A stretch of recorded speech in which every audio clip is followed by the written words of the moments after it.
Welcome to Inside Lab Education. Now we'll be looking at a CAS diagram. It's important to note in a CAS diagram that the hypotenuse side is referred to as R. The adjacent side is referred to as X. The opposite side is referred to as Y. Because we're on a diagram, we're on a CAS diagram.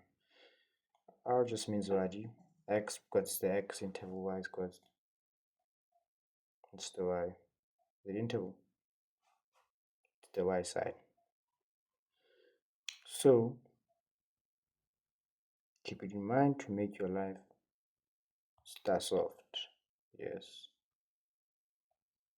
just get rid of these. So we don't have R.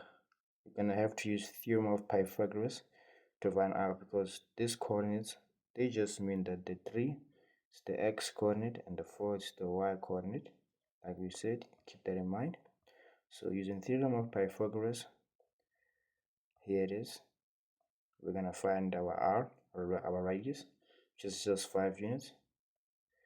So let me just write that there. We have 5 units, and the angle here is always going to be theta.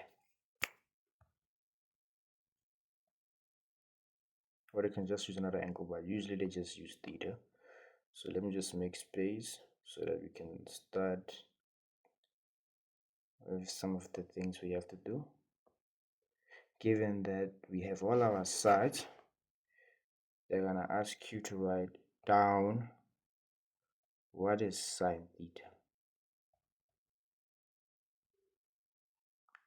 Remember, we're on a CAS diagram, so we can't just say opposite over hypotenuse. We can't just say this. So we're going to say y. I said, remember, we're going to say y over r. And then we substitute. We're going to say y, our y is 4. And our r is 5, which we just solved. If they want cos theta, they can't just say adjacent side over hypotenuse. We have to say x over r. Then we substitute. Our x is 3. Our radius is still 5. Do we have space for tan? We do. We're gonna say tan theta equates to y over x. Instead of saying opposite side over adjacent side, well, y is going to be 4 still, and our x is still 3, and that is all.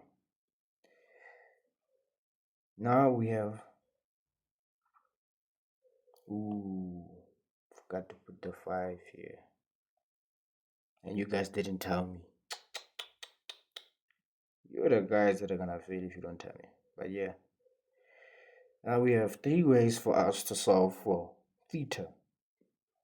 Let me just stop here.